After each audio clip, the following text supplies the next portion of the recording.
आज आम्ही करत आहोत पावभाजी। त्यासाठी आम्ही सर्वप्रथम कुकर गॅसवरती ठेवला आहे गरम करायला। त्यामध्ये आम्ही बटर टाकले आहे,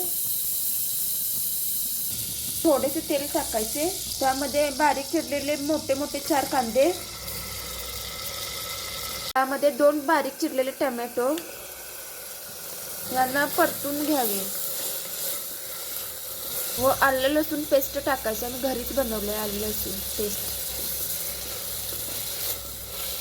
व मंद आचेवर या सर्वांना एकजीव असं परतून घ्यायचं, गोल्डन कलर येऊपर्यंत कांद्याचा। याचा फ्लावर आम्ही स्वच्छ गरम पाण्याने मीठ टाकून धुवून घेतला आहे।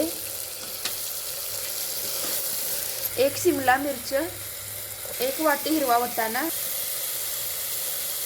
1 बटाटा व बारीक किसलेला अर्ध बीट यांना एकजीव करून घ्यायचं। त्यामध्ये लाल तिखट, पावभाजी मसाला, चवीनुसार मीठ यांना परतून घ्यायचं। थोडी बारीक चिरलेली कोथिंबीर, कोमट पाणी थोडं घालून त्याला 3 शिट्ट्या द्यायच्या।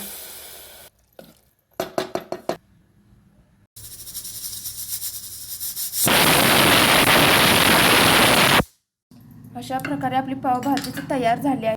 आता त्याला मॅशरेसने मॅश करून घ्यावे।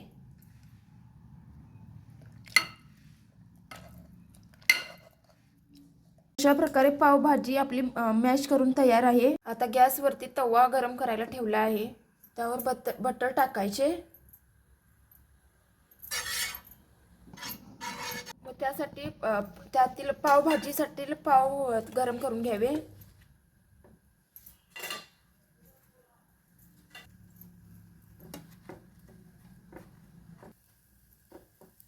अशा प्रकारे आपली पावभाजी तयार झालेली आहे।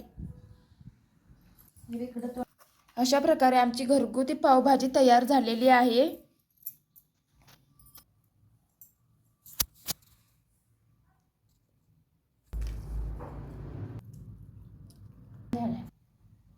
छान झालाय पावभाजी।